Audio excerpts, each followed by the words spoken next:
Hey everybody, welcome. I'm going to try to keep this very short.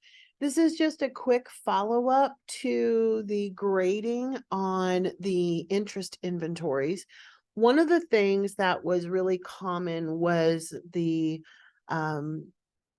sometimes lack of consistency with using headings and subheadings within the document. And I'm going to show you how to use those officially in Microsoft Word, because the more we can have the computer do things for us, the better off we're going to be. And we are going to continue to be in report mode for pretty much the duration of the semester. So I'm going to share a couple of things. I'm going to share the library's citation center because we're going to pull the current APA template. Many of you, not many, several of you seem to be using the older version of APA, and they updated a couple of years ago now. So you want to make sure that you have the current template. So on the library's homepage, we click on libraries, we click on Citation Center, and then the APA sample that you want is the student sample paper template. So I'm going to click on this. I'm going to have to reshare. Let me open that. And let me make sure that is also shared. There we go. So what you get when you open that template is a paper that is completely formatted in APA. It is formatted as a hardcore research paper, though. We are doing report writing, so ours might be a little bit different. I'm going to give you a document that is a little bit more updated. So in fact, I'm going to go ahead and put in things like English department,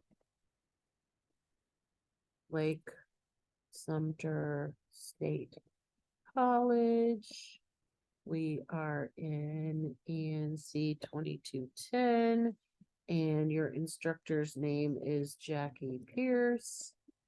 And then, of course, the due date is going to be whatever it is. I'm actually just going to use today's due date so that we can have a sample here. Okay. So you notice that there's a little extra space between the title and your name, and the title is in bold. The title is also included again at the top of page 2. Now, I'm going to scroll down a little bit and I'm going to show you headings and subheadings. Now, in this particular case, the librarians have not used the styles pane to create these headings. And I want you to do it that way. Now, I don't know. Oh, there it is. Okay. So the styles little ribbon is going to be on your home screen in Word. And you don't have to have the styles pane open. You can actually just use this. But so I'm going to double click this heading and I'm going to change this to an actual heading. Except, good grief, where on earth did it go? Oh, there it is. Heading 1. Now you notice it makes it a different color. It does all kinds of things to it. But I think in the long run, especially because we're not necessarily going to be using double spacing for everything. Once we get into the document, things are going to be a little bit different. So I think using the official headings is going to be in everybody's best interest. There are also subheadings. So this is a heading. This would be heading 1. And then this would be heading 2. And I don't know why it's not showing. So we're going to open the styles pane after all, and we're going to add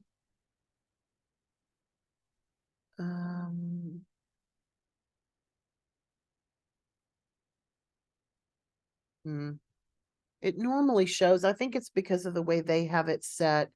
Let me see if I can get it to. No. At any rate, heading 2 should be a thing when you are using the Word stuff, yours should have heading 2, heading 3, and heading 4. So I would use that. I don't know why it's not showing on here. That's kind of going to drive me crazy. Let me show you on my other Word document that I have open. So let me just, in fact, let me just take some of this and copy it and put it in this other Word document. So let's say I put this here. This one is, as it says here, heading 1. And if I want this to be heading 2, there it is, heading 2. Notice that it's smaller. So you can go down multiple levels. There's all kinds of things that you can do. You can keep everything in double spacing.